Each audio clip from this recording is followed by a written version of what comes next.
படத்தோட ஸ்டார்டிங்லேயே ஹீரோக்கு இப்போதான் புதுசாக ஒரு வேலை கிடைச்சிருக்கு. மாதம் 30,000 சம்பளம். அந்த 30,000 சம்பளத்தில் எப்படி குடும்பம் நடத்தலாம் அப்படிங்கிறத மட்டும்தான் பட்ஜெட்டாக பிளான் போட்டு வச்சிருக்கான்.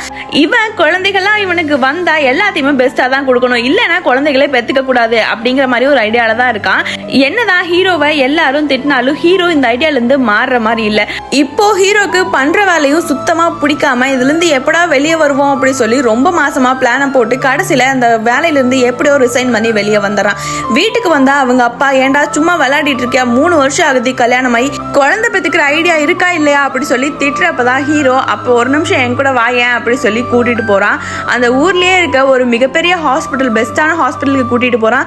அங்க போய் டெலிவரி பேக்கேஜ் கேட்டா 6,50,000 சொல்றாங்க.